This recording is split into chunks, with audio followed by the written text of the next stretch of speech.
Shopping mall থেকে বাড়িতে আসার পর থেকেই পুরো দিনটা নবনীর মুখ ভার। গোধূলি পেরিয়ে রাত নেমে এলো, অথচ সে কিছুতেই দিব্যর সাথে একটা কথাও বলছে না। দিব্য অনেকবার যেচে কথা বলার চেষ্টা করেও ব্যর্থ হয়েছে।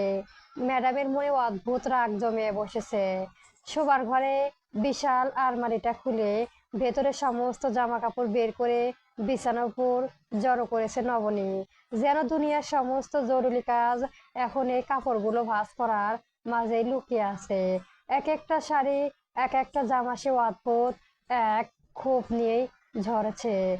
কয়েকবার করে ভাঁজ করেছে, আবার মন পূর্ণ না হলে পুরোটাই খুলে নতুন করে ভাঁজ করতে বসেছে। আর সাথে চলেছে ঠোঁট নেড়ে একা একা অবিরল বিড়বিড় করা। দিব্য ল্যাপটপটা কোলে নিয়ে সোফায় বসেছে ঠিকই, কিন্তু কিছুতেই স্ক্রিনে লেখা মনোযোগ দিতে পারছে না। ওর সমস্ত ধ্যানের কেন্দ্রবিন্দু তখন বিছানায় বসে থাকা ওই মানসী। ঘরের মেঝেতে ছোট্ট একটা টেবিলে পেতে বসেছে দিয়া। তার চারপাশে ছড়িয়ে ছিটিয়ে আছে আর্টের খাতা আর রঙিন পেন্সিল। সে নিজের মনে রঙের খেলায় মেতে আছে। দিব্য একটা হালকা গলায় খেকারি দিল, তারপর একটু চড়া সুরে বলল, দিয়া পাপ্পা বোধহয় এই মুহূর্তে এক কাপ গরম কফি লাগবে। দিয়ার মাম্মা কি আজ দয়া করে তা দিতে পারবে না? নবনী কাপড়ের স্তূপ থেকে একবার তপ্ত চোখে মুখ তুলে তাকালো, কিন্তু পরক্ষণে এক ঝটকায় চোখ সরিয়ে নিল অন্যদিকে। ভারী গলায় বলল, দিয়া, তোমার পাপ্পাকে বলে দাও সে যাতে নিজে কফিটা নিয়েই ম্যানেজ করে নেয়। নয়তো উনার জীবনে অনেক বিশ্বস্ত লোক আছে, তাদের কাউকে বলতে বলো। তবে হ্যাঁ, দেখো পরে যেন তারা আবার কফিতে বিষ টিস মিশিয়ে না দেয়। দিয়ে অবশ্য মায়ের এই গুড কথায় কিছু শুনল না। বোঝার বয়সও তার হয়নি। সে এক মনে খাতায় লাল নীল দাগ কাটাতে কাটাতে পুরো দুনিয়ার বাইরে নিজে এক কল্পনা জগতে হারিয়ে গেছে। তবে যার কানে কথাটি পৌঁছানো সে ঠিকই শুনলো। দিব্য মৃদু হাসলো, ল্যাপটপ থেকে মুখ তুলে শান্ত গলায় বলল, সামান্য একটু কফি খাওয়ার জন্য এখন কি বাইরে থেকে লোক ভাড়া করে নিয়ে আসতে হবে? আর বীজ দেওয়ার কথা যদি বলে, তাহলে বীজ দিলে তুমি দাও না। আমি বিন্দু মাত্র বিরক্তি না করে হাসি মুখে তা খেয়ে নেব। নবনী হাতের গতি থমকে গেল, কিন্তু নিজের নির্লিপ্ত ভাবটা সে বজায় রাখলো। নিষ্পিত গলায় আবারও বলল, দিয়া, তোমার পাপ্পাকে সাপ সাপ বলে দাও সে এমন মিষ্টি কথায় ভোলানোর দিব্যই বড্ড কাঁচা। তাকে দিয়ে এসব হবে না। শুধু অন্যের ওপর ধমকটাই ঠিকঠাক দিতে পারেন তিনি। তার এই মেকি কথায় কিন্তু চিড়ে ভিজবে না। দিয়া খাতা থেকে মুখ তুলে একেবার বাবা আর একবার মায়ের প্রাণে চাইলো। দুজনে এই অদ্ভুত বাকযুদ্ধ তার ছোট্ট মাথায় ঠিক খেললো না। সে কৌতূহল গলায় জিজ্ঞেস করলো, মাম্মা, তুমি কি দিয়াকে কিছু বলছো? নবনীর মেয়ের এই প্রশ্ন কি উত্তর দেবে ভেবে পাওয়ার আগে ইভান গুটি গুটি পায়ে ঘরের ভেতরে এসে ঢুকলো। সে সোজা গিয়ে দাঁড়ালো দিব্যর সোফার সামনে। দিব্য ল্যাপটপ থেকে চোখ সরিয়ে তাকে দেখে মৃদু হেসে জিজ্ঞেস করলো, আরে ইভান বাবু যে, কি হয়েছে? কোনো দরকার আছে? ইভান হাত দুটো সামনে গুটিয়ে বলল, দাদি আপনাকে ডাকছে বড় চাচ্চু। ওনার নাকি কিছু খুব জরুরি কথা আছে আপনার সাথে। উনি বলেছেন আপনাকে এখনই ওনার ঘরে গিয়ে দেখা করতে। দিব্য সংক্ষেপে মাথা নাড়ালো, আচ্ছা আমি আসছি। ইভান ধীরে পায়ে এদিকে গিয়ে মেঝের কার্পেটে দিয়ার পাশে বসলো। দিয়া ওকে পাশে পেয়ে একগাল হেসে নিজের খাতাটা ওর চোখের সামনে তুলে ধরলো। ইভান, দেখ আমি কি সুন্দর একটা আপেল এঁকেছি। ইভানের খুদে ভ্রু জোড়া মুহূর্তে কুঁচকে গেল। সে গম্ভীর গলায় বলল, এটা তো মোটেও আপেল হয়নি দিয়া। আপেল কখনো এমন পারফেক্ট সাকেল হয় নাকি? দিয়া ঠোঁট ফুলিয়ে চিল্লিয়ে উঠল, তুই কিছুই জানিস না। এটা পারফেক্ট আপেল, একদম পারফেক্ট গোল হয়েছে। তুই কেন বলেছিস সেটা সুন্দর না? ইভান আমাকে শিখিয়েছে। ইভান একটা দীর্ঘশ্বাস ফেল, সুন্দর হয়েছে কিন্তু আপেল দেখতে এমন গোল হয় না। আমাকে খাতাটা আমাকে দে, আমি তোকে এঁকে দিচ্ছি।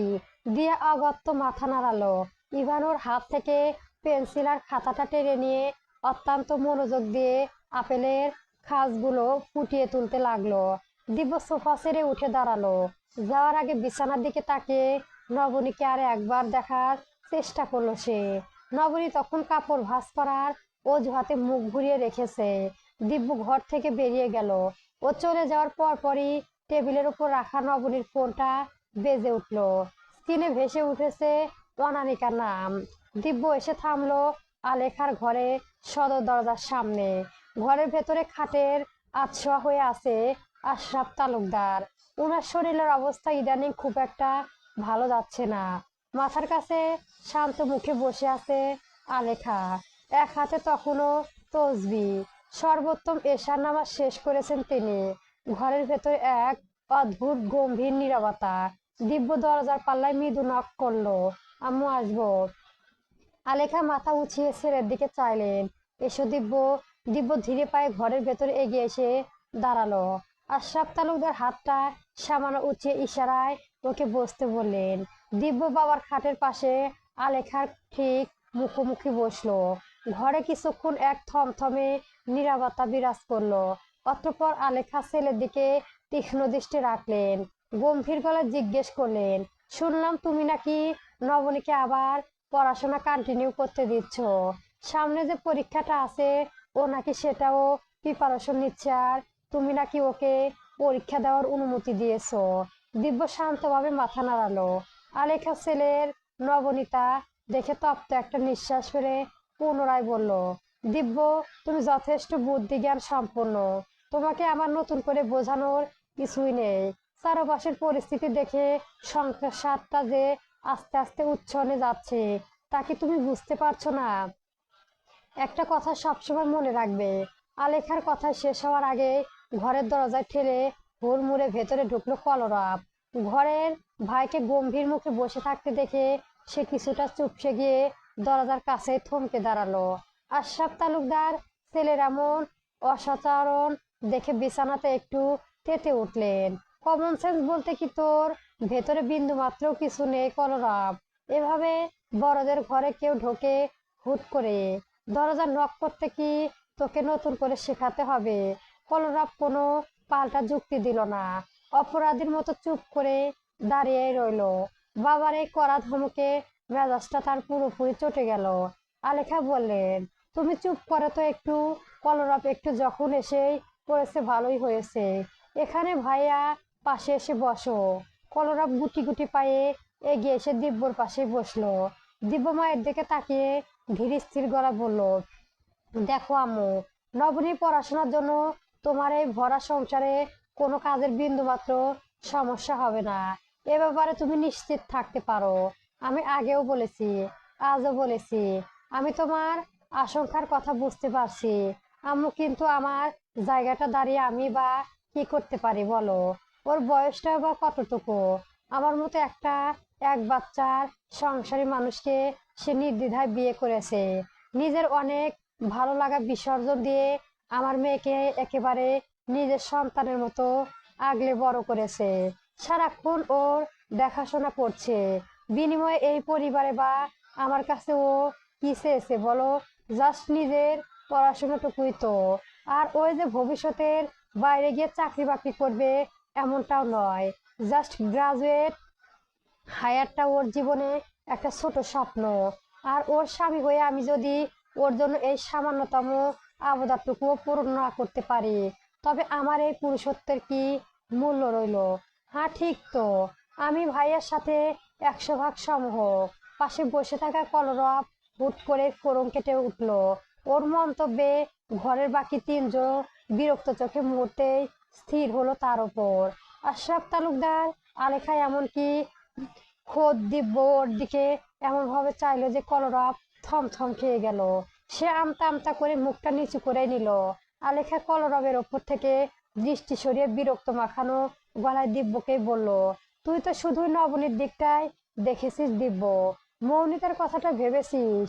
এই বাড়ির বাকি সব বউ মেয়েরাই পড়াশোনা করবে, পরীক্ষা দেবে, আর ওর ঘরে একা বসে থাকবে। ওর মনের ভেতরে পুরনো ক্ষতটা কি এতে করে নতুন করে তা যা হবে না। ওর ভেতরেও তো হিংসা আসবে, ক্ষোভ জমবে। আর একবার যদি মনে ক্ষোভ জন্মায়, তবে সংসারের রোগ ঝগড়াঝাটি শুরু হবে। শেষে তিল তিল করে গড়ে তোলা আমাদের এই তালুকদার পরিবারটাই ভেঙে টুকরো টুকরো হয়ে যাবে। তখন কি হবে? সেই দায় কে নেবে? দিব্যর মায়ের আশঙ্কার বিপরীতে শান্ত গলায় বোঝানোর চেষ্টা করলো, মৌনিতার বিষয়টা সম্পূর্ণ আলাদা আম্মু। তাছাড়া ও যে পড়াশোনা ছেড়ে ঘরে বসে আছে, আমি আজও মনে মনে এটাতে চরম অখুশি। কাব্যর উচিত ছিল ওর পড়াশোনা বন্ধের সিদ্ধান্তের বিপক্ষে দাঁড়িয়ে ওর পাশে কথা বলা। তাছাড়াও আমি তো বললামই, নবনী শুধু ওর গ্রাজুয়েটটা শেষ করবে, ওর কোনো ক্যারিয়ার গড়তে যাচ্ছে না। আমার মনে হয় এই নিয়ে মৌনিতা কোনোদিন কোনো ঝামেলা করবে না। ও সাদা সমধার আর অনেক ভালো একটা মেয়ে। কিছুক্ষণ চুপ রইল আলেখা। পরক্ষণে তিনি বেশ কড়া গলায় তপ্ত দৃষ্টিতে কলরবের দিকে তাকিয়ে বলেন, আর ছোটজন, তোমারও কি এতে একই মত? তোমার বইয়ের বিষয়ে তোমার মতামতটা কি শুনি। সেই তো বাড়িতে আসার পর থেকে নতুন করে এই সবটা শুরু করেছে। তোমরা লায়েক হয়েছো, নিজেদের ভালো মন্দ বোঝো, তাই তোমাদের মূল্যবান মতামত তো আমাদের নিতেই হবে। কলরব মুখ তুলে চাইলো, তার মাথায় এসবের কিছু ঢুকছে না। নিজেরা পড়াশোনা করবে কি করবে না তা নিয়ে সে জীবনে কোনোদিন এত জটিল কিছু ভেবেছে কি নাকি? এখন এই মুহূর্তে আম্মু এমন কড়া প্রশ্নের মুখে সে কি বলবে তাও বুঝে উঠতে পারছিল না। মূলত সে এসেছিল নিজের দরকারে বাবার কাছ থেকে কিছু টাকা নিতে, কিন্তু এসে ছেলের এমন বোকা বনে যাওয়া আর নবনী নীরবতা দেখে আশরাফ তালুকদার বিছানা থেকে আবারও ধমকে উঠলেন, কিরে চুপ করে আসিস কেন? তোর মুখ কি বোমা পড়েছে? গাধা কোথাকার!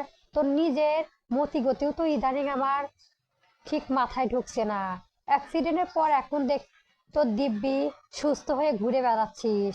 কাল সকাল থেকে ঠিকঠাক অফিসে যাবি, এটা আমার শেষ কথা। আর হ্যাঁ, এখন থেকে মাস শেষে তোকে নির্দিষ্ট একটা বেতন দেওয়া হবে। বেতনের কথা শুনে কলরব আবার বলল, বেতন দেবে মানে? তার মানে কি? আমি আমার ইচ্ছে মতো টাকা খরচ করতে পারবো না? তোর বাপের কি এখানে কোনো চিরস্থায়ী জমিদারি আছে নাকি? তোর ভাই বাপ চাচা সবাই রক্তে পানি করে টাকা ইনকাম করেছে কি তোর এই খামখেয়ালি ইচ্ছে মতো ওড়ানোর জন্য? আপাতত পুরো 1 বছর তোকে নির্দিষ্ট একটা বেতনে চলতে হবে। যখন তুই নিজের পুরো বিজনেসের কোনো একটা বড় দায়িত্ব একা সামলাতে পারবি, তখন না হয় তোকে পার্টনারশিপ দেওয়ার কথা ভাববো। বাবার কথায় কলরব মুখটা কাচুমাচু করে ফেললো। আলেখা বললেন, তুমি একটু এখন চুপ করো তো। কলরব দিব্য, আমি তোমাকে তোমাদের দুই ভাইকে পরিষ্কার করে বলছি, ভালো করে শুনে নাও। নবনী এখন মাঝপথে আটকে থাকা পড়াশোনা করতে চাইছে, ঠিক আছে, ওর পরীক্ষা দিক, পড়ুক, কিন্তু ও কোনোদিনও বাড়ির বাইরে গিয়ে চাকরি করতে পারবে না। আর নির্জানা, ওর এই পরীক্ষাটা শেষ হয়ে গেলে ওর ওভাবে পড়াশোনা কন্টিনিউ করবে না, ওখানে ইতি। আমার কথা তোমরা দুজনে স্পষ্ট বুঝতে পেরেছো। এটাই এই বাড়ির সিদ্ধান্ত, আর এটাই আমারও শেষ কথা। নয়তো এই বুড়ো বয়সে এসে আমিও তোমাদের বাবাকে ডিভোর্স দিতে বাধ্য হব। আলেখা বেগমের মুখে ডিভোর্স শব্দটা শোনা মাত্রই আশরাফ তালুকদার খাটের ওপরে এক প্রকার ধরপড় করে উঠে বসলেন। হতভম্ব হয়ে বললেন, তোমার কি মাথা খারাপ হয়ে গেছে আলেখা? ঘরের জোয়ান ছেলে পুত্রর সামনে এসব কি কথা বলছো তুমি? আমাদের এত বছরের সংসার, হঠাৎ ডিভোর্সের কথা কেন আসছে? আমি আবার কি করলাম? তুমি কি করনি? নিজের বোনের মেয়ে প্রতি অতিরিক্ত দরদ দেখতে গিয়ে তো এই সংসারে আজ এত বড় সমস্যার সূচনা করেছো তুমি। আমি সারা জীবন এই সংসারের জন্য নিজের যা যা স্বপ্ন কোরবানি দিয়ে মুখ বুজে সাহায্য করলাম, আজ অন্যের বেলায় সেই নিমিষে ব্যতিক্রম কেন হবে শুনি? বিয়ের পর আমারও তো ইচ্ছে ছিল আরো পড়াশোনা করার, নিজের একটা সুন্দর ক্যারিয়ার গড়ার। আমি কি পেরেছিলাম? সংসার আর নিয়মের বেড়াজালে আমিও তো পারিনি। পরবর্তীতে অবশ্য আমি নিজেই বুঝেছি যে একটা মেয়ে আদতে আসল দায়িত্বটা ঠিক কোথায়। একটা মেয়ের সবচেয়ে বড় পরিচয়, তার দায়িত্ব হলো তার সংসার, তার স্বামী ও তার সন্তান। তিনি একটু দম নিয়ে দিব্যর দিকে চেয়ে আরো দৃঢ় গলায় বললেন, মা যদি নিজের ক্যারিয়ারের দোহাই দিয়ে সারা জীবন বাইরে চাকরি আর পড়াশোনা করে বেড়ায়, তবে ওর ঘরে থাকার ছোট বাচ্চাকে মানুষ করবে কে? শুনি। কাজের লোক দিয়ে ঘরের সন্তান মানুষ করাবে, তাতে বাচ্চাটা পুরো শৈশবটা নষ্ট হয়ে যাবে। মায়ের কোল ছাড়া কেউ কোনোদিন একটা সন্তানকে সেই সুশিক্ষা মানুষ করতে পারে না। আমিও তো বলে দিলাম, এটাই আমার শেষ কথা। এখন তোমরা দুজনে আমার ঘর থেকে আসতে পারো। বিছানায় ফোন হাতে আতশোয়া হয়ে আছে কলরব। ওর চোখ মুখ গম্ভীর, কি যেন একটা গভীর চিন্তায় ডুবে আছে সে। নির্জানা বেশ কিছুক্ষণ ধরে ওর হাব ভাব বোঝার চেষ্টা করেও শেষেমেশে কিছু ধরতে পারলো না। এদিকে নির্জানা নিজেরই এখন মাথায় হাত। সবজি কাটতে গিয়ে অসাবধানতা বশত নিজের ডান হাতের বুড়ো আঙুলটা বেশ খানিকটা কেটে ফেলেছে সে। ক্ষতটা থেকে এখনো তাজা। আর সবচেয়ে বড় বিপদ হলো, কালকের কলেজে ওর একটা জরুরি প্র্যাকটিক্যাল অ্যাসাইনমেন্ট জমা দিতে হবে, যেখানে যেমন আঁকিবুকি কাজ আছে, তেমনি আছে লেখার ঝাঁকি। এই কাটা আঙুল নিয়ে সে এখন কলমটাই বা ধরবে কিভাবে, আর আঁকবে বা কি করে? ও এখন ইচ্ছে করেছে নিজের মাথার চুল নিজেই ছিঁড়তে। ঠিক তখনই ওর মনে পড়লো কাইয়েবের কথা। একটু আশায় আলো পেয়ে নির্জানা চট করে বিছানা থেকে নিজের বই খাতা আর ড্রয়িং শিট তুলে নিজের ঘর থেকে বেরিয়ে গেল। কলরব আর চোখে ওর যাওয়ার খেয়াল করলেও মুখে কিছু বলল না। আপন মনে ফোন ঘাঁটতে লাগলো। কিছুক্ষণ পরে নির্জানা গোমরা মুখখানা নিয়ে ঘরে ফিরে এলো। ওর এমন হতাশ অপন দেখে কলরব ফোন থেকে চোখ তুলে জিজ্ঞেস করলো, কি হয়েছে তোর? এই মাঝরাতে এসব খাতাপত্র নিয়ে কয়ে গিয়েছিলে? নির্জানা হাতের জিনিসগুলো ধপ করে বিছানার উপর রেখে পাশে বসলো। বিরস মুখ করে স্নান গলায় বলল, আমার হাতটা কেটে গেছে কলরব। আমি কলমই ধরতে পারছি না, অথচ কালকে কলেজে প্র্যাকটিক্যালে অ্যাসাইনমেন্ট জমা দিতে হবে। ভেবেছিলাম কাইয়েবের থেকে একটু সাহায্য নেব, ও আমাকে এঁকে লিখে দেবে। কিন্তু ওখানে গিয়ে দেখলাম ও নিজেই অফিসে একগাদা কাগজপত্র নিয়ে ব্যস্ত বসে আছে। ওর এই ব্যস্ততা দেখে আর ডিস্টার্ব করতে ইচ্ছে করলো না, তাই চলে এসেছি। এখন আমি কি করব বলতো? কথা কথাগুলো বলতে বলতে নিজের অসহায়তা সামলাতে পারলো না নির্জানা। ওর চোখ থেকে টপ টপ করে জল গড়িয়ে পড়লো বিছানার চাদরে। নির্জানা এই কান্না দেখে কলরবের ভেতরে সুপ্ত রাগটা এক মুহূর্তে আরো চড়ে গেল। এমনিতেই সে এক দুশ্চিন্তায় পাহাড় মাথায় নিয়ে বসে আছে, তার উপর আবার এই মেয়ে মাঝরাতে ঘ্যান ঘ্যানানি। ওর ইচ্ছে করে নির্জানা এই অতি আবেগী গালে ঠাটিয়ে দুটো চড় লাগিয়ে দিতে। বিরক্তর চর গলা বলল, এই এই, তুই আবার কাঁদছিস কেন? হ্যাঁ, কথায় কথায় এই ঘ্যান ঘ্যানে কান্না ছাড়া জীবনে আর কি পারিস তুই? নির্জানা ওর ধমক খেয়ে ওর দিকেই ভিজে চোখে তাকালো। তারপর নাক টানতে টানতে বলল, আমি কি করব বলো? আমার কাছে এই পড়াশোনা, এই সংসার সবকিছু খুব কঠিন মনে হয়। আমি কিছুতেই একা সব সামলাতে পারছি না। ওর চোখের জল আর কাঁচুমাচু মুখটা দেখে কলরবের রাগটা কেমন যেন এক নিমিষেই জল হয়ে গেল। একটা দীর্ঘশ্বাস ফেলে বিছানা থেকে উঠে বসলো। তারপর নির্জানা ড্রাইভিং শিপ আর কলমটা নিজের দিকে টেনে নিয়ে খাপাটে গলায় বলল, আমার কাছে দে, আমি করে দিচ্ছি তোর অ্যাসাইনমেন্ট। যদি আমি যা করব তা হয়তো তোর ওই পারফেক্ট শিট মনের মতো অত নিখুঁত হবে না, তাও একদম জমা না দেওয়ার চেয়েও কিছু একটা মজার হওয়ার তো ভালো নাকি? আর দয়া করে এখন ওই কান্নাটা বন্ধ করতো। দুনিয়ায় একটা কাজও তো ঠিকঠাক করতে পারিস না, খালি ভ্যাবা করা ছাড়া। নিজারা দুই হাত দেখে চোখের পানিটুকু আলতো করে মুছে ফেললো। কলরব ব্রাইনিং শিপ আর লেখা টপিকগুলো এক নজর নিখুঁতভাবে দেখে টেনে নিয়ে বেশ গম্ভীর ভঙ্গিতে কলম আর স্কেল তুলে নিল। ওর এই শান্ত নির্দিষ্ট চিত্রের কাজ দেখে নির্জানা বিছানার এক কোণে বসে ভাবতে লাগলো, ছোট সেটলেসা আসলে হয়েছেটা কি? আজ এতটা গম্ভীর কেন সে? ওর এই এলোমেলো চুলের নিচে মস্তিষ্ক ঠিক কেন? উঠুরের কেন চিন্তায় এমন করে ঘুরপাক কাটছে? মনে কৌতূহল আর চেপে রাখতে পারলো না নির্জানা। নরম গলায় ডাকলো, কলরব, কি হয়েছে তোমার? কলরব আপন মগ্নতা থেকে এক প্রকার চমকে উঠলো যেন। ওর লেখার হাতটা থমকে গেল। নিস্ফীত গলায় বলল, কোথায়? কি আবার হবে? কিছুই হয়নি। নির্জানা ওর চোখের দিকে চেয়ে প্রশ্ন করলো, কিছু একটা তো নিশ্চিত হয়েছে। তোমাকে আজ এমন গম্ভীর লাগছে কেন? কলরব হাতের কলমটা খাতায় ওপর রেখে কিছুক্ষণ নীরবতা ডুবে রইলো। তারপর বলল, দেখো নির্জানা, একটা মস্ত বড় গাছ থেকে হাজার হাজার দেশলাইটের কঠিন কাঠি তৈরি হয়। আবার ঠিক তেমনই একটা মাত্র সামান্য দেশলাইটের কাঠি কিন্তু 100টা বিশাল গাছকে এক লাহমায় পুড়িয়ে ছারখার করে দিতে পারে। পারে কিনা বলো? নির্জানা ওর এই গম্ভীর ফিলোসফিক্যাল কথা বার্তা শুনে সিরিয়াস হয়ে গেল। ওর চশমাটা নাকের ওপর ঠিক করে নিয়ে মাথা নেড়ে বলল, হ্যাঁ, তা তো অবশ্যই পারে তো। আমি আসলেই বলেছিলাম, এই মুহূর্তে আমার বেশ কিছু টাকা লাগবে। এটা হলো আসল মেইন কথা। আর আমি যতদূর জানি তোর বাপের বস্তায় বস্তায় টাকা আছে। তুই একটা কাজ কর না, তোর বাপকে নিয়ে বল না যে যৌতুক হিসাবে একমাত্র আদর জামাইকে কিছু টাকা যেন দিয়ে দেয়। কথাটা শোনা মাত্র নিজানা পুরো চোখ মুখ তীব্র বিরক্তিতে কুরকে গেল। এতক্ষণ ধরে সে মনে মনে ভাবছিল, কলরব বোধহয় নিজের ভবিষ্যৎ ক্যারিয়ার বা জীবনে কোনো মস্ত বড় টানাপোড়া নিয়ে এত সিরিয়াস কথা বলছে।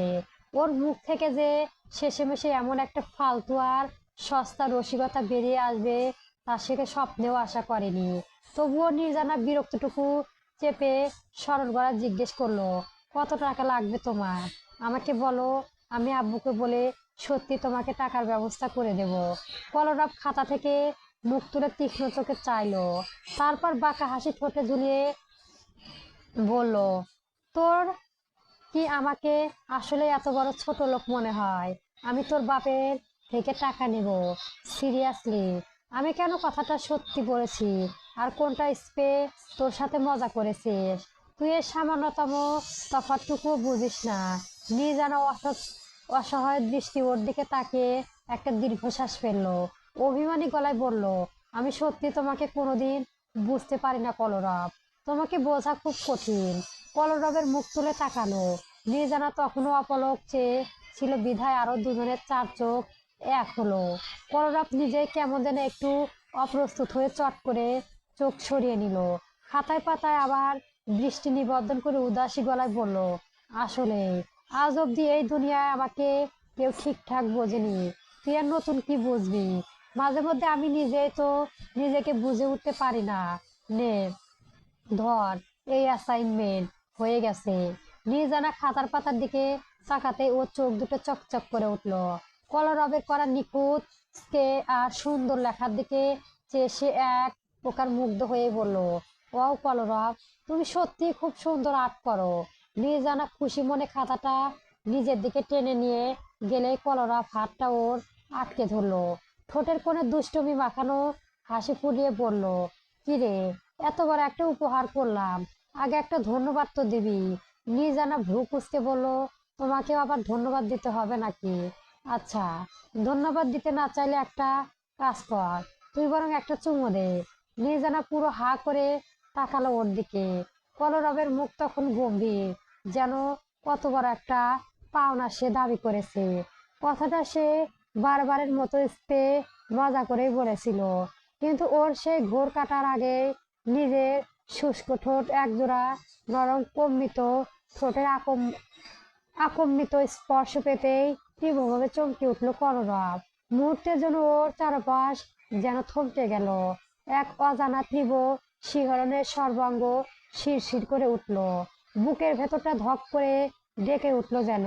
কাজটা করে ফেললার পর মুহূর্ত নির্জানা লজ্জায় আর সংকোচে হওয়ার বেগে বিছানা ছেড়ে উঠে চলে গেল। টেবিলে ও গিয়ে তাড়াতাড়ি করে নিজের বই খাতাগুলো গোছাতে লাগলো।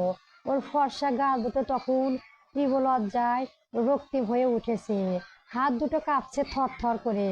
কলরব অবাক চোখে কিছুক্ষণ নির্জানার পিঠের দিকে চেয়ে রইল।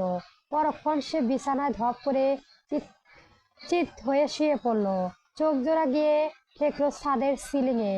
এক অদ্ভুত অচেনা অনুভূতিতে চেয়ে গেল ওর পুরো মন। আজকাল কেমন সব আজব হিসাব নিকাশের বাইরে জিনিস ঘটেছে তার সাথে। নির্জানা বই গোছানো ফলে আর চোখে অনবরত কলরবের প্রতিক্রিয়া লক্ষ্য করছিল, কিন্তু কলরবের অমন নিষ্পৃত আর উদাস হয়ে শুয়ে থাকতে দেখে ওর নিজের মনটা নিমিষে ভার হয়ে এলো। সে ভেবেছিল কলরব হয়তো আগের মতো খ্যাপাটে কোনো রিয়াক্ট করবে, তাকে নিয়ে হাসাহাসি করবে, কিন্তু ওর এই নিষ্পদ্রতা দেখে নির্জানার মনে হলো ও কি তবে রাগ করলো। কিছুক্ষণ পর নিজের বুকে উপর আচমকা একটা ছোট্ট নরম শরীরের কোমর উপস্থিত টের পেতে থমকে গেল কলরব। সে তখনও সিলিং এর দিকে চেয়েছিল। নির্জানা ততক্ষণে ঘরের মেইন লাইটটা অফ করে দিয়ে এসেছে। শুধু জিরো ওয়ালেট নীল মায়াবীর আলোটা জ্বলে ঘরের কোণে। সে গুটি গুটি পায়ে এসে কলরবের বুকের উপর নিজের মাথা ঠেলিয়েছে। কলরব এক চুল নড়ল না। ওর বুকের ভেতরটা তখন অশান্তের ঝড়ের মতো কাঁপছে, তবুও সে চুপ করে রইল। নির্জানাও এক দীর্ঘ নীরবতা অনেকগুলো ভুল আর আশঙ্কাজনক অর্থ খুঁজে পেল অবুঝ মনে। ওর চোখ দুটো আবার ভিজে এলো। কম্পিত গলায় বলল, আই এম সরি কলরব, আমার ওইভাবে কথা বলা একদম উচিত হয়নি। নীলচে আভাসায় আলো আধারে ঘরটা ডুবে আছে। প্রতি উত্তরে বেশ কিছুক্ষণ পর কলরবের ভারী গলায় ভেসে এসলো, কিসের কথা বলেছিলে? সেই দিনের পর একেবারের জন্য তুমি আমার কাছে আসোনি, এখনো রেগে আছো আমার ওপর। একবারও বেশ কিছুক্ষণ কোনো প্রতি উত্তর এলো না। ঘরের দেওয়ালে ঘড়িটা টিক টিক আওয়াজ যেন তীব্র হয়ে বাজতে লাগলো। নির্জানা বার কয়েক মাথা সামান্য উঁচিয়ে কলরবের মুখের পানে চাইলো, কিন্তু এই নীলচে আলোয় ওর মুখে তেমন কোনো স্পষ্ট প্রতিক্রিয়া বোঝা গেল না। নির্লিপ্ত আর উদাসীন মনে হলো তাকে। নির্জানা নিজের ভেতরে ছটফটানি দমাতে আরো কিছু একটা বলতে যাচ্ছিল, কিন্তু ও কথা ঠোঁটের কোণে অবত্যক রেখে কলরব শান্ত গলায় বলল, আমি অসুস্থ ছিলাম। এই স্পষ্ট আর সাধারণ মিথ্যাটা বুঝতে নির্জানা মোটেও কষ্ট হলো না। বুকটা মুছতে উঠলো ওর। আমি নিজে থেকে তোমার কাছে ফিরে এসেছি কলরব, দয়া করেছি। কলরব বড় অসহায় শোনা নির্জানার গলা। বুকটা ওর অভিমানে ভেঙে আসতেই চাইলো। কলরব একটা দীর্ঘশ্বাস ফেলে শূন্য সিলিং এর দিকে তাকিয়ে এক নাগারে বলতে চললো, তোর কি মনে হয় নির্জানা কথাগুলো এত সহজে ভোলার মতো? আমি তোকে সেই দিনও বলেছিলাম, চরের আঘাতের চেয়ে কথার আঘাত অনেক বেশি তীব্র হয়, তা সহজে শুকায় না হাত। আমি মানছি আমি নিজেও তোকে অনেক কথা বলেছি, তোকে কষ্ট দিয়েছি, কিন্তু অ্যাটলিস্ট আমি নিজের ভুলটা স্বীকার তো করেছি। আসলে আমার অনেক আগেই বোঝা উচিত ছিল আমি একটা আস্ত নির্বোধ। তুই বারবার মুখে বলেছিলি তুই আমাকে অপছন্দ করিস, আমাকে ঘৃণা করিস। আমি তাও একটা নির্লজ্জ বেহায়ার মতো তোর সাথে আচরণ করেছি। তোর মতো জোর করে তোর ওপর নিজের অধিকারের ফায়দা তুলেছি। তুই সোজাসুজি মুখে আমায় ছোট করতে না পারলেও আচরণের মাধ্যমে রীতিমতো আমাকে ফিল করিয়েছিস যে আমি আসলে একটা। যাই হোক, আমি তোর ওপর রেগে নেই, ভুলটা আসলে আমারই ছিল। সেটা আমি এখন স্বীকার করে নিজেকে ভালো মতো বুঝিয়ে নিয়েছি। আর পূর্বে সবকিছুর জন্য আমিও তোর কাছে সরি। তোর ইচ্ছে না হলে তুই আমাকে ক্ষমা করিস না। জোর নেই। কলরবের মুখের এই নিরাসক্ত কথাগুলো নির্জানা তীরের মতো বিঁধল। কলরব রাতে যে মানুষটা হাত ধরে সে অনন্তকাল পথ চলার কথা ভাবছিল, সে আজ কতটা দূরত্ব বজায় রেখে কথা বলেছে। নির্জানা ওর বুক থেকে মাথা তুলে প্রায় কম্পিত গলায় বলল, কেন বলছো এসব কথা? আমি তো নিজের ভুলের জন্য তোমার কাছে সরি বলেছি। ভুল তো তুমিও করেছিলে শুরুতে। আমি কি তোমাকে মনে মনে ক্ষমা করে দেইনি? সেই দিনের পর বেশ অনেকগুলো দিন কেটে গেছে। আমরা কত স্বাভাবিকভাবেই একসাথে আছি। আল্লাহ, আমি বিন্দু মাত্র বুঝতে পারিনি যে তুমি মনের ভেতর এত বড় একটা অভিমান আর রাগ পুষে রেখে এভাবে নিজেকে গুছিয়ে রেখেছো। নির্জারা সত্যি সত্যি কান্না পেয়ে গেল। সত্যি কোনোদিন তলিয়ে ভাবতে পারিনি যে হাসি খুশি আর খ্যাপাটে স্বভাবের এই ছেলেটার মনের ভেতর এতটা কুকড়ে আছে। ভেবে দেখলে সেই দিন দুপুরের আঘাত করার মতো জঘন্য কথা সেই বলেছিল, অথচ তারপর অহংকার বশত একটা সরি বলার প্রয়োজন পর্যন্ত মনে করেনি। ও তো এত কিছু মনে রাখেনি, বরং গত 24 ঘন্টা মনে মনে বড্ড খুশি ছিল এটা ভেবে যে কলরবের সাথে তার দূরত্বটা কমেছে, সম্পর্কটা বুঝে একবার স্বাভাবিক হচ্ছে। কলরব ওর ভেতরে অস্বস্তিটা টেনে পেয়ে শান্ত গলায় বলল, আমি রেগে নেই, নিয়ে জানা তুই ভুল ভাবছিস। অনেক রাত হয়েছে, এবার ঘুমাতো, বালিশে গিয়ে ঘুমা। নিয়ে জানা ওর বুকের ওপর থেকে মুখ তুলে ছলছল চোখে তাকালো। তুমি যা বলছো তা আমার বিশ্বাস করতে বলেছো, না করার কি আছে? আরে বাল, আমি সত্যি রেগে নেই। তাহলে প্রুফ কর, কিসের প্রমাণ যে তুমি সত্যি রেগে নেই? আমি সত্যি সরি কলরব। কলরব হালকা করে হাসলো। ওর গলার স্বর থেকে সেই কঠিনটুকু এক নিমিষেই কাপড়ের মতো উড়ে গেল। নিজানা মাথায় আলতা করে হাত রেখে বলল, বুঝতে পেরেছি, এত সিরিয়াস হচ্ছিস কেন তুই? আর আমি একটু মজা করেছি তোর সাথে, এবার ঘুমা। মা নির্জানা অবশ্যই ওর মৌখিক অবস্থায় পুরোপুরি শান্ত হতে পারল না। সে নিজের ভেতরে সমস্ত দ্বিধা আষ্টতা এক ঝটকায় মরিয়ে দিয়ে আরেকটু নিবিড়ভাবে সেটে গেল কলরবের চওড়া বুকে, ওর গলাটা জড়িয়ে ধরে নিজের দু হাতে। তারপর কাতর ও মায়াবী চোখে চাইল কলরবের পানে। স্পষ্ট বোঝা গেল ওর চোখের মণিজরা আবেগে ছলছল করেছে। কলরব একটা দীর্ঘশ্বাস পেল। অর্ধাঙ্গিনীর চোখে অবক্ত ইশারা আর ওর শরীরের উষ্ণতা বুঝতে মোটেও অসুবিধা হলো না তার। ভেতরে জমানো সব অভিমান, রাগ আর দূরত্ব দেওয়াল নিমিষে ভেঙে গুঁড়ো গুঁড়ো হয়ে গেল। শেষেমেশে সে হার মানলো তার এই অবুঝ রমণীর মিষ্টি জেদের কাছে। ওর কোমরটা নিজের শক্ত বাহুডর টেনে নিতে নিতে কলরব ফিস করে বলল, মেজাজ খারাপ করলে লাথি দিয়ে নিচে ফেলে দেব। নিশীত রাতে নিস্তব্ধতা গ্রাস করেছে চারপাশ। সেবার শোবার ঘরে মৃদু আলোয় নবনী বিছানায় শুয়ে দিয়ে একের পর এক রূপকথার গল্প শুনিয়ে যাচ্ছে, কিন্তু সেই গল্প পিচ্চিটা দূর চোখে পাতার এক হাওয়ায় বিন্দুমাত্র লক্ষ্য নেই। কিছুতেই সে ঘুমাতে চাচ্ছে না। ওদিকে দিব্য শান্ত হয়ে পাশে শুয়ে থাকলে ওর মনটা মোটেও শান্তি নেই। শপিং মলে সেই ঘটনার পর থেকে নবনীর ভেতরে রাগটা যেন বিন্দুমাত্র কমে, তার থমথমে মুখ থেকে স্পষ্ট বোঝা যাচ্ছে। দিব্য কিছুতেই ভেবে পাচ্ছে না সামান্য একটা বিষয় নিয়ে এত রাগের কি আছে। বেশ কিছুক্ষণ পর দিয়া ক্লান্ত হয়ে মায়ের বুকে মাথা রেখে গম্ভীর গুলে তলিয়ে গেল। চারপাশটা আরো একটু নিঝুম হতে দিব্য নিজের হাতটা রাখলো নবনীর হাতের উপর, কিন্তু স্পর্শটুকু পেতেই নবনী এক ঝটকা মেরে ওর হাতটা ছাড়িয়ে নিল। দিব্য এবার একটা দীর্ঘ তপ্ত নিঃশ্বাস ফেললো। নবনীর চোখের দিকে তাকিয়ে অনুনয়ের সুরে বলল, আর ঠিক কিভাবে, কোন ভাষায় সরি বলে আপনি আমায় মাফ করবেন শুনি? এবার কি অভিমানের মাত্রাটা একটু বেশি হয়ে যাচ্ছে না তালুকদার গিন্নি? সকাল থেকে দেখছি শুধু মুখটাই ভার করে আছেন। এভাবে চললে আমি কিন্তু এই ঘর ছেড়ে বাইরে গিয়ে অন্য কোথাও ঘুমাবো বলে দিলাম। দিব্যর মুখ থেকে ঘর ছেড়ে বেরিয়ে যাওয়ায় এই আকম্পিত কথাটি শোনা মাত্রই নবনী চট করে ওর দিকে তাকালো। বুকটা কেঁপে উঠলো।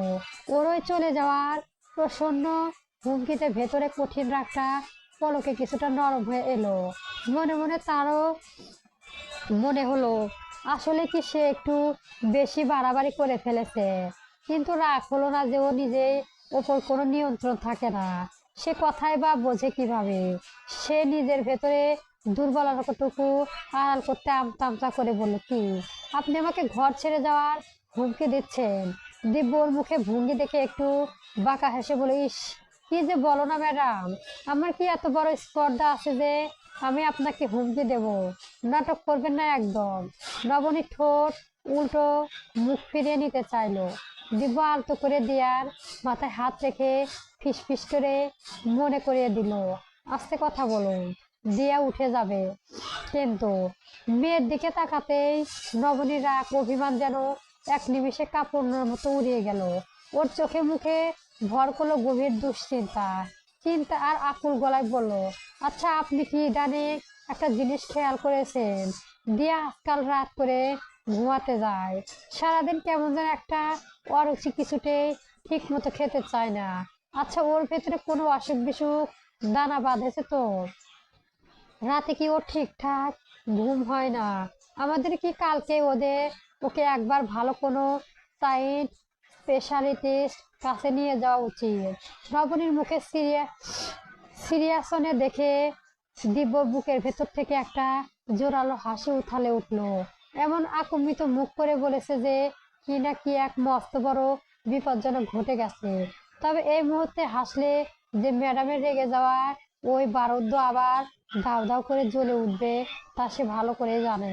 তাই নিজেকে যথাসম্ভব সংযত করে ওর সমস্ত মান অভিমান এক নিমিষে চূর্ণ করে দিয়ে দিব্য একটানে নবনীকে নিজের চওড়া বুকের ভেতর জড়িয়ে নিল।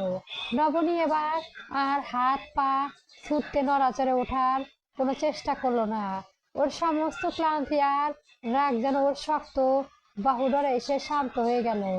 নিজের শরীরটাকে আরো একটু গুছিয়ে নিয়ে দিব্য চওড়া বুকে নির্ভরতা মুখ গুজলো। দিব্য মাথায় আলতো করে হাত বোলাতে বোলাতে বলল, তুমি যতটা ভাবছো তেমন বড় কোনো সমস্যা নেই। তাছাড়া তোমার মনে অশান্তির জন্য আমি কালই একটা ভালো সাইড স্পেশালিটির সাথে কথা বলে দেখব। তবে আমার ব্যক্তিগতভাবে কি মনে হয় জানো, ওর আসলে কোনো অসুখ হয়নি, ও একা হয়ে পড়েছে। এই মস্ত বড় বাড়িতে আরো একটা খেলার সাথে পেলে ও একদম ঠিক হয়ে যাবে। দিব্য প্রসন্ন ইশারায় বুঝতে নবনী এক মুহূর্তে সময় লাগলো না। সে বুঝার বুকের উপর থেকে মাথাটা সামান্য উঁচিয়ে দ্বিধাগ্রস্ত গলায় বলল, আপনার খালি ওই এক বাজে কথা। একটা কথা শুনুন, আপনি প্লিজ আমার উপর রাগ করবেন না, কিন্তু আমি এই মুহূর্তে চাই না আমাদের জীবনে নতুন কেউ আসুক। দিব্য একটু অবাক হয়ে জিজ্ঞেস করলো, কেন নবনী, কি সমস্যা? দিয়ে এখনো ছোট, এখন যদি এমন কিছু হয় তবে বাইরের মানুষজন সব বাজে ভাববে। আশ্চর্য, এতে মানুষের বাজে ভাবার কি আছে শুনি? নবনী স্নান হেসে বলল, আপনি পুরুষ মানুষ, আপনি সমাজ আর মানুষের ভেতরে এই কুৎসিত রূপটা বুঝবেন না। তোমার সত্যি তাই মনে হয়? নবনী বলল, যদি বাড়ির আর বাইরে সবাই আমাদের দিকে বাজে নজরে তাকায়, আমার আমার বিন্দু মাত্র ভালো লাগবে না, খুব খারাপ লাগবে তখন। কিন্তু তোমার হঠাৎ এমনটা মনে হওয়ার কারণ কি নবনী? নবনী একটু চুপ করে রইল, তারপর নিচু স্বরে বলল, আমাদের বাড়ির ঠিক পাশে একটা ভাইয়া স্ত্রী মারা যাওয়ার পর তিনি পরিবারের চাপে আবার বিয়ে করেছিলেন। ওর প্রথম পক্ষের একটা মাত্র 3 বছরের ছোট্ট ছেলে ছিল। তো বিয়ের ঠিক 2 মাসের মাথায় নতুন ভাবে যখন ওনাদের পরিবারে আবারও মা হওয়ার খবরটা দিল, তখন ওই ভাইয়ারা সহ বাড়ির সবাই রেগে গিয়েছিল। ভাইয়া নাকি কয়েকদিন অবধি নতুন ভাবির সাথে একটা কথাও বলেনি, ওনাকে অবহেলা করেছিল। আপনি আপনিও কি তখন ওনাদের মতো আমার উপর এমন রাগ করবেন না? নবনী আশঙ্কা কথা শুনে দুব্বর বুকের ভেতরটা কেমন যেন মোচড় দিয়ে উঠলো।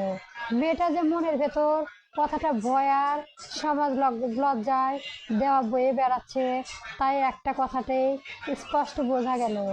দিব্য নবনীর কপালে নিজের ঠোঁট দুটো ছোঁয়ালেন, তারপর বলল, তুমি কি আস্ত একটা পাগল নবনী? সত্যি কি তোমার এই দিব্য তালুকদারকে ওই সংকীর্তন পুলিশগুলোর মতো মনে হয়? নবনীর চোখ দুটো তখনও সামান্য ছলছল করছে। সে দিব্যর বুকের উপর হাত থেকে নিচু স্বরে বলল, আমি জানি, কিন্তু এটাও জানি আপনি দিয়াকে কতটা ভালোবাসেন। ভেবেছিলাম আপনি এসব নিয়ে সবসময় মজাই করেন। দিব্যর কোমর জড়িয়ে থাকার হাতের বাঁধনটা আর একটু নিবিড় করলো, ঠোঁটের কোণে আশ্বস্ত করা হাসিটা ফুটিয়ে বলল, তুমি ওসব ফালতু সমাজ আর লোক লজ্জা কথা একদম ভাববে না তো। তুমি একটুখানি মজা করে নতুন একজন অতিথিকে ল্যান্ড করিয়ে দাও, তারপর দেখবা আমি সহ এই বাড়ির সবাই মিলে আরো কত বেশি মজা করি। এমনিতেও আমার বয়সটা একটু একটু বাড়ছে তো, এখনই যদি তোর জোর শুরু না করি তবে পুরো একটা আস্ত ক্রিকেট টিম বানানোর আগে যদি হুট করে উপরে চলে যায়, তাহলে কিন্তু ওদিকে বাংলাদেশে আর ওয়ার্ল্ড কাপ জেতা হবে না। চুপ করুন একদম, মুখে কিচ্ছু আটকায় না আপনার। আচ্ছা একদম চুপ সবাই, আপনার মর্জি ম্যাডাম। হ্যাঁ, নবনী ওর বুকে নিজের মুখটা আর একটু ভালোভাবে গুছিয়ে নিয়ে শান্ত হলো। কিছুক্ষণ ঘরের ভেতর একটা নীরবতা বিরাজ করলো, কেবল দুজনের নিঃশ্বাসে ওমর একে অপরকে ছুটে যাচ্ছিল। হঠাৎ দিব্য গম্ভীর গলায় বলল, আচ্ছা নবনী, একটা কথা খেয়াল করেছো? তুমি ইদানিং কিন্তু বেশ খানিকটা মোটা হয়ে গেছো। কথাটা শোনা মাত্রই নবনী ঝট করে বুকে থেকে মাথা তুললো। ওর ফর্সা কপালে কৃত্রিম রাগে একটা কুঁচকানো ভাঁজ। পাল্টা জবাব দিল, তাই নাকি? আর আপনি যে দিনকে দিন আস্তে একটা বুড়ো হয়ে গেছেন, তা খেয়াল করেছেন? দিব্য পুরো আকাশ থেকে পড়ার ভঙ্গি করলো, নিজের গালে হাত দিয়ে সে বলে, কি আশ্চর্য, আমাকে তেমন কেন দিক দিয়ে বুড়ো মনে হয়? আজব তো, সব দিক দিয়ে, বিশেষ করে বয়সের দিক দিয়ে। আমার থেকে কত বছরের বড় আপনি, হিসাব আছে? নবনী বিজয়ের হাসি ছোঁয়ায় ঠোঁটে ঝুলিয়ে চিবুক ছুঁয়ে দিল। দিব্য বলল, তাই? এত বড় কথা? দাঁড়াও, কালকেই সিট মাস্ক গুলো তিনটা একসাথে মুখে লাগাবো, দেখবা একেবারে 20 বছরের হয়ে তোমার সামনে ঘুরঘুর করছি। নবনী খিলখিল করে উচ্চস্বরে হেসে উঠল। শান্ত নিঝুম মাঝরাতে ওর সে অনাবিশ খুশির হাসিতে পেয়ে দিব্য পুরো চওড়া শরীরটা কাঁপতে লাগলো। নবনীকে ওভাবে হাসতে দেখে দিব্য নিজেও ঠোঁটের গোলে একরাশ অকৃত্রিম প্রশান্তির হাসি বেরিয়ে এলো। ওর জড়িয়ে থাকা বাহুডোরের ভেতর হাসতে থাকা এই অপরূপ রমণী আর পাশে নিয়ন্ত্রিত ঘুমিয়ে থাকা ছোট্ট দিয়ার দিকে তাকিয়ে দিব্য মনে হলো, এই মুহূর্তে বোধহয় এই মস্ত বড় পৃথিবীর সবচেয়ে সুখী মানুষটা সে নিজে। জীবনের কন্ট্রোল কার্নিট পথ পেরিয়ে এমন একটা মুহূর্ত আর এমন একটা ভালোবাসা যার আপনার ছিমছাম নিখুঁত জীবন স্বপ্ন সবসময় নিজের মনে অবচেতনে দেখে এসেছে। কিন্তু অতীতে সে ঝড়ের ঝাপটাটা পার করে তা যে আদতে কোনোদিন সত্যি সত্যি ওর হাতের মুঠোয় এসে ধরা দেবে তা সে কোনোদিনও ভাবেনি। ব্যাস এই এক টুকরো শান্তি পৃথিবী আর বুক ভরা ভালোবাসার মাঝে বোধহয় দিব্য তালুকদারের জীবনের পরম পাওয়া। সবকিছু পূর্ণতা মিলেই গেল, আর কিচ্ছু চাওয়ার নেই এই নরস জীবনের কাছে। ভোরের নরম আলোয় জানালার পর্দা গলে ঘরে মেঝেতে এসে পড়েছে। ঘুমের ঘরে হঠাৎ নড়েচড়ে উঠে পড়লো কলরব। আধঘুম আধো জগনে নিজেই খুব কাছে একটা অতি চেনা শরীরের কোমর উষ্ণতা আর শান্ত হৃৎস্পন্দনে ধকধক আওয়াজ অনুভব করতে পারলো। জোরে করে চোখের পাতা মেলাতে চোখের সীমানা ধরার দিক ঘুমন্ত নির্জানায় এক অপরূপ মুখশ্রবী। ওর অভদ্র রেশমি চুলের অবিন্যস্ত কিছু গোছা মুখের অর্ধেকে ঢেকে রেখেছে। নির্জানা নিশ্চিন্তে কলরবের গলার ঠিক কাছটায় মাথা গুজে ঘুমিয়ে আছে। কলরব এক পলকের জন্য পুরোপুরি থমকে গেল। ওর চঞ্চল চোখ মুখ কেন যেন এক স্নিগ্ধ রূপ থেকে সরতে চাইল না। ঘুমন্ত নির্জানাকে এই প্রথম ওর এতখানি মায়াবী আর শান্ত মনে হলো। সে নিজের হাতটা বাড়িয়ে আলতো করে কাপা আঙুল ওর মুখের ওপর অবাধ্যভাবে পড়ে থাকা চুলগুলো আলগোছে কানের পিঠে গুজে দিল। ঠিক তখনই আচমকায় নির্জানা ঘুমের ঘরে ওর হাত বাড়িয়ে কলরবের কোমরে জড়িয়ে আরেকটু নিবিড়ভাবে সেটে ওর সাথে গেল। কলরবের ঠোঁটের কোণে এক চিলেতে অকৃত্রিম হাসি রেখা ফুটে উঠল। ঠিক সেই মুহূর্তে দরজায় সশব্দে কড়া আঘাত করলো কেউ। হঠাৎ এই আওয়াজে নির্জানা চমকে নড়াচড়ে উঠল। ধরফর করে দু চোখ মেলেতে সে একদম নিজের মুখের সামনে কলরবের প্রখর দৃষ্টি আবিষ্কার করলো। মুহূর্তের জন্য দুজনের চার চোখ এক হলো, আর পরক্ষণই লজ্জায় সংকোচে রমণীর ফর্সা গা দুটো একেবারে রক্তিম বর্ণ ধারণ করলো। কলরবের ওই এক দৃষ্টি চেয়ে থাকা গভীর চাহনি ওর ভেতরে অস্বস্তি আরো বাড়িয়ে দিল। দরজায় আবারও অর্ধেক ধাক্কা পড়তেই কলরব ভারী গলায় জিজ্ঞেস করলো, কে? নির্জানা চেটে ওর কথায় কোনো প্রতি উত্তর দিতে পারলো না। তাড়াঘড়ি করে বিছানা ছেড়ে উঠে দরজা খুললো। দরজা খুলতে ওপাশে দিব্যকে দাঁড়িয়ে থাকতে দেখে সে মুখে হাসি ফুটিয়ে বলল, গুড মর্নিং ভাইয়া। দিব্য ওর মাথায় আলতো করে হাত থেকে স্নেহ সুরে বলল, গুড মর্নিং। কলরব কোথায়? এখনো ঘুম থেকে ওঠেনি। নির্জানা আমতা আমতা করে বিছানা পাড়ের চেয়ে কিছু একটা বলতে নিতে দেখলো কলরব এতক্ষণ দিব্যি জেগে থাকা সত্ত্বেও এখন চাদর মুড়ি দিয়ে আস্তে একটা কুম্ভকর্ণের মতো ঘুমানোর ভান করে পড়ে আছে। ওর যে নিখুঁত একটা নাটক করেছে তা নিজেরা খুব ভালো করে বুঝলো। দিব্য আর দরজা দাঁড়িয়ে না থেকে হন পায়ে ভেতরে ঢুকে সোজা গিয়ে দাঁড়ালো বিছানার পাশে। কম্বলের ওপর দিয়ে কলরবকে একটা মৃদু ধাক্কা দিয়ে বেশ গম্ভীর ও চড়া গলায় ডাকলো, কলরব, অনেক নাটক হয়েছে তোর, এবারও নিচে তোকে খোঁজার জন্য থানা থেকে পুলিশ এসেছে। নির্জানা অবাক হয়ে বড় বড় চোখ চাইলো। দিব্যর কথা শুনে কলরবের ঘুমের ভান এক মুহূর্তে উঠে গেল। সে কম্বলটা এক ঝটকায় সরিয়ে মুখটা বের করে নির্লিপ্ত ভঙ্গিতে বলল, তা নিচে পুলিশ এসেছে তো আমাকে ডাকছো কেন ভাইয়া? ওদের জন্য চা নাস্তা বানানোর কি আমার কাজ নাকি? বাড়ির কোনো মহিলাকে বলে নাস্তা বানিয়ে দিতে। ওদের ড্রয়িং রুমে বসতে দাও। দিব্য কপাল কুঁচকে চোখ রাগে লাল হয়ে উঠলো। সে দাঁতে দাঁত পিষে বলল, আর একটাও যদি ফালতু কথা বলিস তাহলে খুব খারাপ হবে কলরব। ওরা এখানে চা নাস্তা খেতে আসেনি, তোকে অ্যারেস্ট করতে এসেছে। ইডিয়েট কোথাকার। ওদের কাছে প্রপার অ্যারেস্ট পয়েন্ট আছে।